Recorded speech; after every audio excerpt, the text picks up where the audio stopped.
जब एनरोलमेंट करते हैं सर मेजर एनरोलमेंट करते हैं, एक बंदे की मशीन है, उसमें वो बंदा एनरोलमेंट करता है, उसमें एनरोलमेंट लिखा हुआ है enrolment got rejected due to technical reason. जब एनरोलमेंट स्लिप को अपन पोर्टल से चेक करते हैं तो वहां लिखा हुआ है मिसमैच रिलेशनशिप। एग्री होता है, पर क्यों होता है जी? आपको नहीं पता क्यों होता है? नहीं। किसी को पता है रिलेशनशिप मिसमैच क्यों होता है?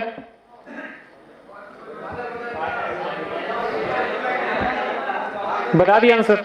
नहीं सर, उस बंदे का पर्टिकुलरली 16 स्लिप सेम कंडीशन में रिजेक्ट हुआ है और आज तक 16 एनरोलमेंट ही किए उसने, सारे रिजेक्ट हो रहे हैं। वो एचओ बेस्ड एनरोलमेंट है? नहीं, मोबाइल नंबर अपडेट हो रहा है सर। मोबाइल नंबर अपडेट है? Only mobile number update sir. एक मिनट मेंटेन साइलेंस।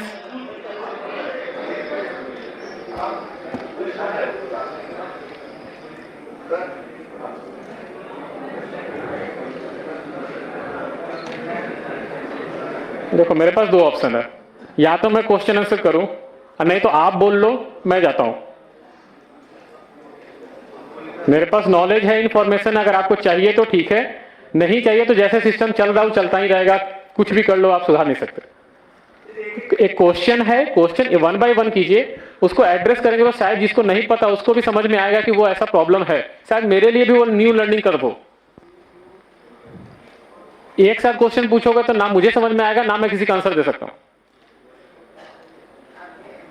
हाँ, आप बोल रहे थे कि एचओए बेस्ड एनरोलमेंट नहीं है, बट वो मोबाइल नंबर अपडेट में बार बार इनकरेक्ट रिलेशनशिप में रिजेक्ट हो रहा है। जी सर। ठीक है, ये रिजेक्शन कोड गलत पिक कर रहा है, वो रिजेक्शन कोड नहीं होगा, वो गलत सेडा से पिक हो रहा है। या ईआईडी कुछ सैंपल आप निकाल के भेज देना रीजनल ऑफिस को, वो एनालिसिस करके आपको वापस बता। सर मैंने टेक सपोर्ट पे मेल किया था। टेक सपोर्ट नहीं, आप रीजनल ऑफिस अप्रोच कीजिए, रीजनल ऑफिस को बोलिए कि ये कुछ सैंपल ईआईडीज है 5-6 जो कि इस एरर कैटेगरी में रिजेक्ट हो रहे हैं, जो कि सिर्फ मोबाइल अपडेट है।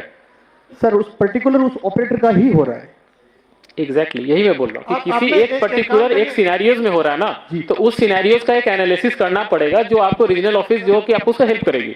रीजनल ऑफिस के पास आप अपने केस ना आप रिटर्न में दे दो, हम एक बार रीजनल ऑफिस से बात करके आप इस पे रिवर्ट करें। Thank you sir, thank you. लिख लीजिए इसको। ठीक है, नेक्स्ट क्वेश्चन जी। हाँ बताइए सर। मैं नागपुर महाराष्ट्र से हूँ। मेरा क्वेश्चन एड्रेस चेंज से रिलेटेड है। एड्रेस चेंज में पहले son of, daughter of, care of, इस तरह के 3 ऑप्शंस आते थे। आजकल सिर्फ केयर ऑफ का ऑप्शन आता है। बिल्कुल, क्योंकि तो हमने वो ऑप्शन हटा दिया है ईसीएमपी से ही, क्योंकि अब जो डॉटर ऑफ जो केयर ऑफ सेक्शन है उसको हम उसी में एक ही में इंक्लूड कर रहे हैं, सबके लिए सिंपल एक रूल। जी सर, दिक्कत इसमें होता है ना, महाराष्ट्र में क्या होता है, first name, middle name, last name होता है, तो उसमें दिक्कत नहीं होती।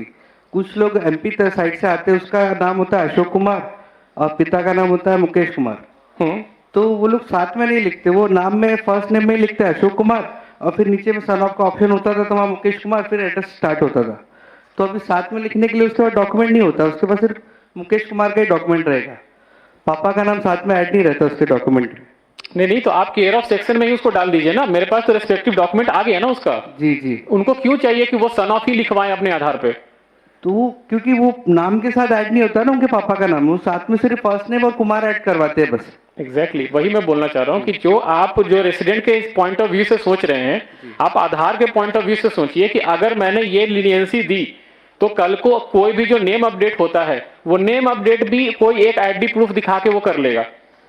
जो एक पैन कार्ड दिखाएगा वो बोलेगा कि ऊपर मेरा नेम है, नीचे फादर नेम है, आप उसको पिक कर लो। मैं क्यों पिक करूं उस चीज को? इसीलिए हमने उसको स्टैंडर्डाइज कर दिया है कि नहीं, केयर ऑफ सेक्शन ही रहेगा। आप जो एनरोलमेंट स्लिप में आप डालोगे उसके कॉरेस्पॉन्डिंग जो डॉक्यूमेंट होगा वहां पे अगर उनका नाम होगा तो वेल एंड गुड है, नहीं होगा तो हम उसको रिजेक्ट करेंगे। जी, और सर एड्रेस रिलेटेड एक और क्वेश्चन है, अगर इलेक्ट्रिसिटी बिल हम ऐड कर रहे हैं प्रूफ ऑफ रेसिडेंट में, सुनो बाकी लोगों को भी समय दो। सर सेम एड्रेस से रिलेटेड पूछ रहा हूँ। ठीक है, दूसरे लोग भी पूछ लेंगे। सर सर एक एरर आ रही है, हम अपडेट किया, कहां से बोल रहे हैं? हाँ सर आधार कार्ड अपडेट किया, 4 दिन बाद साइट पे स्टेटस चेक किया, आधार इज सक्सेसफुली अपडेटेड जनरेटेड, लेकिन डेटा उसका डाउनलोड कर रहे हैं तो पुराना ही डेटा उसका शो कर रहा है। बिल्कुल हो सकता है। आधार अपडेट होने के बाद जो मैंने एफएमएस तक आपको फ्रॉड मैनेजमेंट सिस्टम तक समझाया था, उसके बाद एक प्रोसेस होता है यूआईडी पिकर।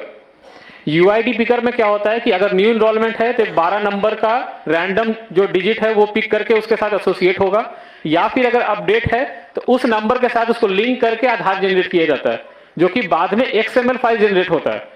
आधार आपका अपडेट हो गया है, लेकिन जब तक XML फाइल जनरेट नहीं होगा तब तक आप उसको डाउनलोड नहीं कर सकते। XML फाइल बेसिकली जो आपका लुक एंड फील होता है जो आप डाउनलोड करते हैं उसको XML फाइल बोलते हैं। तो वो जब होगा तो फिर आप उसको डाउनलोड कर सकते हैं। एक मिनट, कहां से? हाँ, एक मिनट, बताइए। वो कुछ बोलना चाह रहा था। हाँ बताओ। हाँ इधर।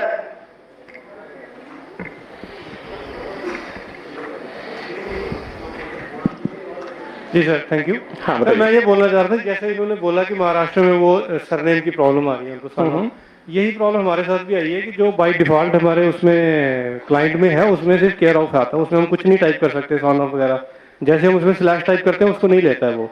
लेकिन यही अगर हम ऑनलाइन करता है कोई तो उसमें वो ले लेता है। लोग हमारे पास आते हैं कि हमने उनको रिफ्यूज किया, हमने उनको बेवकूफ बनाया, लेकिन उन्होंने खुद किया या किसी और से ऑनलाइन करवाया उन्होंने, तो वो उनका बन के भी आ गया। ठीक है, वैलिड पॉइंट, नोटेड। हम देखेंगे इस पे, वैलिड पॉइंट है। हमारे टीम से कोई इस पॉइंट को नोट कर लीजिएगा कि ECMP क्लाइंट में ऑप्शन नहीं आ रहा है, SSUP में ही ऑप्शन है। Next question, one by one.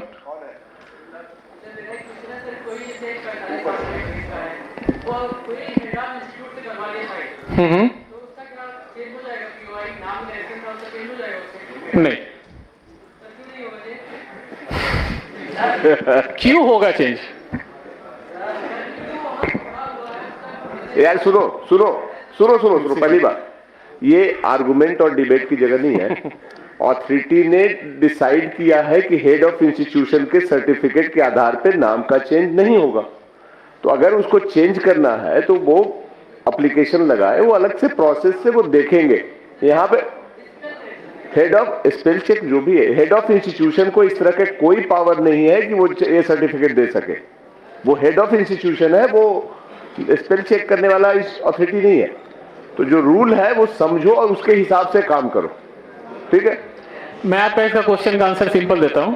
तो एक मिनट, थोड़े दिन रुक जाइए, नया लिस्ट आ जाएगा। हाँ, नहीं कर लीजिए। नहीं, देखिए, आप ऐसे समझिए, हेड ऑफ द इंस्टीट्यूट है जो प्रिंसिपल, मैं इसे प्रिंसिपल मान के चलता हूं। अगर आप इस तरह के केसेस को सबको बोले कि नहीं ये पास हो जाना चाहिए, तो स्कूल में ही आप समझो कि सारे नाम जब अपडेट करवा लेंगे। गीता जो है GEETA से GITA हो जाएगी। जो क्यों? क्योंकि है प्रिंसिपल ने लिख के दे दिया है। प्रिंसिपल कैसे किसी का आइडेंटिटी प्रूफ बन सकता है? Sir, my query UCL related. एक मिनट।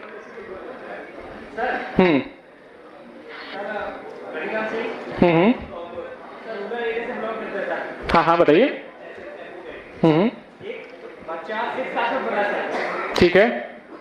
ऐसे पर उसके आधार में रिकॉर्ड है PRAGIN। ठीक है सर, डेट ऑफ बर्थ की इसकी जो भी है एज पर स्कूल रिकॉर्ड है, उसका नाम है PRAGWN।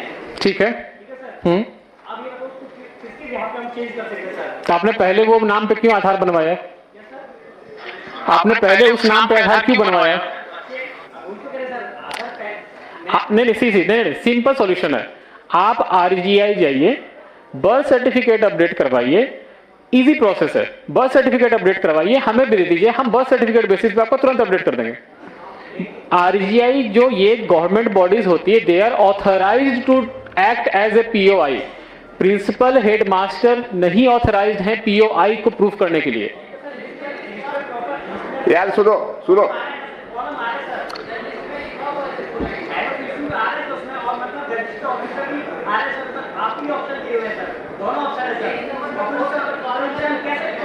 एक मिनट, क्या लिखा हुआ है लिस्ट ऑफ डॉक्यूमेंट में?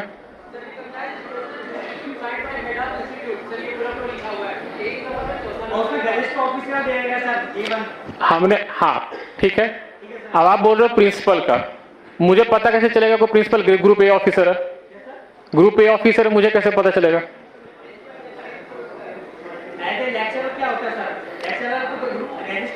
नहीं नहीं होता। नहीं नहीं, नहीं होता। नहीं होता। आपके गांव में होता होगा, आप ऐसे समझो, आपको मैं बता रहा हूं, आईआईटी जानते हो ना आप लोग, आईआईटी का जो प्रोफेसर होता है ना, वो ग्रुप ए ऑफिसर नहीं होता।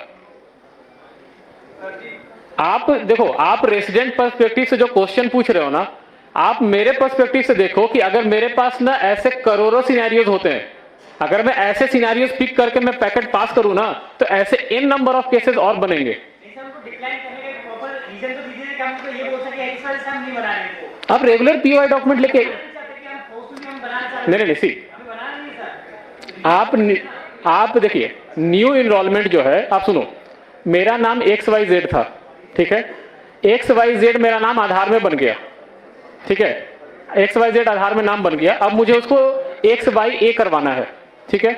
आप कोई भी रेगुलर पीओआई डॉक्यूमेंट ले आइए, हम उसे अपडेट कर देंगे, लेकिन ऐसे डॉक्यूमेंट लेके मत आइए जो कि किसी का डिक्लेयर्ड होगा। अब एक सवाल इधर से ले रहे हैं। एक minute sir my query maintain silence first.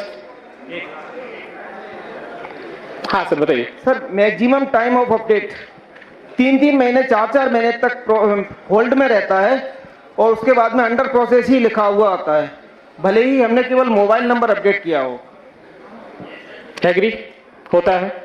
तो कोई सॉल्यूशन इसके लिए देखिए, ये जो है ये कोई इंटेंशनल प्रॉब्लम नहीं है। ये क्या होता है ना कि जब आप कोई भी आधार को अपडेट करते हैं, आप वहां पे बताते हैं कि मोबाइल नंबर अपडेट है, लेकिन जो प्रोसेस है पूरा अपडेट होने का, वो प्रोसेस तो वो ट्रैवल करेगा, उसके बीच में कहीं पे भी उस पैकेट का स्ट्रक्चर खराब हो गया ड्यू टू टेक्निकल रीजंस, मतलब टेक सेंटर में कुछ हुआ, हमने ECMP क्लाइंट वर्जन अपडेट कर दिया, या फिर कुछ ऐसे कुछ अपडेट आ गए, इसकी वजह से क्या होता है कि उसका रैंडम में बीच रास्ते में उसका पैकेट का स्ट्रक्चर खराब हो जाता है। वो उसको बार बार रिकॉल करता रहेगा कि पुराने वाले आइडेंटिटी पे, कभी कभी पास कर जाता है, कभी कभी वो अंडर प्रोसेस अटक जाता है, कभी कभी ये भी होता है कि आप ECMP से डालिए, वो अंडर प्रोसेस है, SSUP से डालिए, वो पास पहले निकल जाता है। कई बार कस्टमर के पास में रिजेक्ट का मैसेज आता है और जब डाउनलोड करते हैं तो सही से डाउनलोड हो जाता है। हाँ बिल्कुल, वो देखिए हमने क्या बोला कि हमारा जो सेडा सिस्टम है, सेडा सिस्टम पे हमने अपडेट कर दिया, जो पोर्टल है या रेसिडेंट को जो मैसेज जा रहा है वहां अपडेट नहीं हुआ, लेकिन जो उसका XML फाइल है वो जनरेट हो गया, उस केस में उसका आधार अपडेट हो चुका है, वो डाउनलोड कर सकते हैं, लेकिन जो पोर्टल जो आप बाहर बात कर रहे हो अंडर प्रोसेस है, वो वहां पे अपडेट नहीं हुआ। सर एक चीज, ये वाइस वर्सा भी हो सकता है। ECMP में पैकेट को चेक किया जा सकता है, जबकि UCL में हम चाहते हैं कि लास्ट में सबमिट करने से पहले एक बार हम पूरा व्यू करके देख लें कि हमने डाटा सही से अपडेट, सही से डाटा डाला है। सबमिट से पहले एक व्यू का ऑप्शन हो, रिव्यू का, तो उसमें सारी चीजें एक साथ दिख जाए, उसके बाद सबमिट हो। Valid point. टीम प्लीज इस पर तो भी लिख लीजिए कि UCL में, अगर UCL में जैसे ECMP में दिखता है वैसे UCL में भी ऑप्शन होना चाहिए समराइज सबमिट करने से पहले, कि एक बार ऑपरेटर जो है चेक कर सके कि इस इंफॉर्मेशन को डाला वो सही है या नहीं। वैलिड पॉइंट है, टीम इस पर नोट कर लीजिए। Thank you. एक सर लैंग्वेज चेंज का ऑप्शन नहीं होता यदि किसी UCL में, यदि हमें किसी महाराष्ट्र वाले का डाटा अपडेट करना है, एड्रेस अपडेट करना है, उसके बाद में वैलिड डॉक्यूमेंट भी है, लेकिन हम उसे हिंदी लैंग्वेज में कन्वर्ट नहीं कर सकते, और महाराष्ट्रियन हमको आती नहीं है, कन्नड़ हमको आती नहीं है, केवल हम इंग्लिश में उसका डाटा अपडेट कर सकते हैं, लेकिन हिंदी में उसमें लोकल लैंग्वेज में क्या आ रहा है हम नहीं जानते। लोकल लैंग्वेज चेंज करने का ऑप्शन भी होना चाहिए ताकि हम हिंदी में उसका एड्रेस अपडेट कर सकें जो उसके वैलिड डॉक्यूमेंट में है। ठीक है, आपका क्वेश्चन का आंसर देंगे तिवारी जी, एक बार जाकर उनको आंसर दीजिए। नेक्स्ट क्वेश्चन पूछिए, आप जाकर उनको इन पर्सन आंसर दीजिए। UCL क्लाइंट जो होता है ऑनलाइन चलता है और जो ECMP क्लाइंट होता है वो ऑफलाइन होता है। हम डेटा जो अपलोड करते हैं वो ऑनलाइन करते हैं, बट जो इनरोलमेंट न्यू या अपडेट करते हैं ऑफलाइन करते हैं ECMP क्लाइंट से। तो जो हमारा पहले आधार बन चुका है जिस लैंग्वेज में, उस लैंग्वेज को रेसिडेंट जब अपना थंब लगाता है तो डेटा फैच करके सिस्टम पर दिखाता है और उसी डेटा पे हम जो है अपना अपडेट करते हैं। तो हमारा ओल्ड डेटा ऑलरेडी जब सिस्टम में रखा हुआ है और हमारा ऑथेंटिकेशन करके वो भेज रहा है तो उसमें हम चेंज नहीं कर सकते हैं। आपको चेंज करने के लिए क्लाइंट के थ्रू अपलोड करेंगे तब जाकर चेंज होगा, क्योंकि आपका उसमें बायोमेट्रिक लिया जाएगा। UCL ऑनलाइन क्लाइंट चलता है। एक मिनट UCL से रिलेटेड अगर क्वेश्चन है तिवारी जी, एक बार जाकर उनको इन पर्सन बताइए। दूसरा क्वेश्चन पूछिए कोई। एक minute one at a time family है उसके 5 मेंबर थे, तभी डॉक्यूमेंट अपडेट का ऑप्शन आया हुआ है, ठीक है। 1 मिनट साइलेंस प्लीज। मैंने उस फैमिली के 4 डॉक्यूमेंट अपडेट्स कर दिए। जो उनकी मदर है, उनका जैसे ही मैं डॉक्यूमेंट अपडेट के लिए फिंगर लगाता हूँ आधार नंबर डाल के, तो सिस्टम हैंग हो जाता है। वो कम से कम 5 बार ट्राई कर चुका हूँ मैं 1 महीने के अंदर, 5 बार सेम प्रोसेस हुआ है। उस पर्टिकुलर उस रेसिडेंट के साथ ही हो रहा है? हाँ, उसी के साथ हो रहा है। बायोमेट्रिक लेने के टाइम होता है? हाँ, जैसे बायोमेट्रिक या फाइल आधार हाँ, किया, वो इसीलिए हो रहा होगा कि लास्ट टाइम जो उनका आधार बना होगा या अपडेट हुआ होगा, बायोमेट्रिक का स्कोर सही नहीं होगा, और वो दोबारा जब आप अपडेट कर रहे हो तो बायोमेट्रिक मैच नहीं कर रहे, इसलिए सिस्टम आपको अलाउ नहीं करता है। उस रेसिडेंट का आप अलग से स्पेशल रिक्वेस्ट रेज कीजिए आरओ को, आरओ वहां पे बुला के उनको अपडेट करेंगे, आपसे नहीं होगा फिर। हाँ,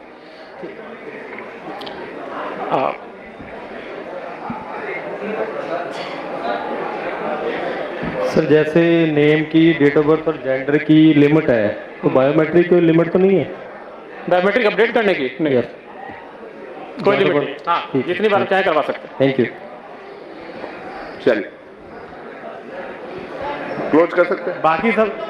बाकी सवाल आप लोग अपने अपने लिख के दे दीजिए, हम लोग कलेक्ट कर लेंगे। हमारे ऑफिसर्स यहाँ पे हैं, दे विल कलेक्ट। आप एक काम कीजिए, देखिए सबका क्वेश्चन तो मैं नहीं ले सकता हूँ, जो मोटा मोटी क्वेश्चन था और जो एरर था वो मैंने आपको समझा दिया। मेरे पास एक क्वेश्चन भी आया कि डेटा प्रोसेस एरर में क्यों रिजेक्ट होता है। मैंने अभी बताया आपको कि डेटा प्रोसेस और जो टेक्निकल एरर्स है, ये इसलिए इसका नाम रखा गया क्योंकि इसका जो एग्जैक्ट डिटेल्स है वो अगर मैं आपको समझाऊं या रेसिडेंट को समझाऊं तो नहीं समझ में आएगा। आप एक काम कीजिए, आपके जो क्वेश्चंस हैं आप कंसोलिडेट करके सीएससी टीम लीडर्स को, मेंबर्स को दीजिए, वो एक बार उनके थ्रू हमारे पास आएगा, हम उसको एड्रेस करके आपके पास वापस भिजवा देंगे, ठीक है। और एक चीज, one last thing, please maintain silence. सब लोग प्लीज शांति बनाओ, सबके सवाल नहीं हो सकते हैं, बहुत समय उतना नहीं है, पर पर्पस वो नहीं है। उन्होंने बहुत कुछ बताया है, बाकी आप दे दो। लास्ट चीज आप, सॉरी सर, एक मिनट, लास्ट चीज आप लोग एक बार ध्यान रखिए, न्यू इनरोलमेंट प्लीज। ऊपर सुनो, कौन है सरदार? बैठ जाइए आप लोग ऊपर सारे, प्लीज। न्यू इनरोलमेंट जो मैंने पहले भी बोला था, मैं फिर से लास्ट में बोल रहा हूं, न्यू इनरोलमेंट पे आप कोई लीनियंसी, कोई लीवरेज नहीं देंगे for the age group greater than 18 years. एक भी डॉक्यूमेंट में ओवरराइटिंग है, सस्पिशियस लग रहा है या कोई भी इशू आपके लेवल पे दिख रहा है, आप उसको एक्सेप्ट नहीं करेंगे, मेरे पास नहीं भेजेंगे आप उसको पैकेट को। हमारे पास स्ट्रिक्ट ऑर्डर है from ministry of home affairs on the new enrolment, आप इस चीज को सीरियसली लीजिएगा। न्यू इनरोलमेंट में अगर क्यूसी में पास होता है, क्यूसी विल बी पेनलाइज्ड, और इनरोलमेंट ऑपरेटर अगर हमें भेज रहा है वो भी पेनलाइज होंगे और ज्यादा होंगे, क्योंकि अब जितने आधार बन गए हैं मैक्सिमम लोग आइडेंटिटी चेंज करवा रहे हैं, और आइडेंटिटी चेंज करने के लिए जो मैंने आपको बताया था स्टैंडर्ड सर्टिफिकेट मैक्सिमम लोग यूज कर रहे हैं। आप स्टैंडर्ड सर्टिफिकेट नहीं लोगे for the name change, gadget notification हो ना हो doesn't matter, standard certificate is not applicable. ये 2 पॉइंट आप ध्यान रखेंगे आगे से जब भी इनरोलमेंट या अपडेट कीजिएगा। Standard certificate for old POI और न्यू इनरोलमेंट में हर एक टैब में मुझे डॉक्यूमेंट चाहिए और वैलिड डॉक्यूमेंट चाहिए। क्लियर है? Yes, no? Okay, thank you and have a good day.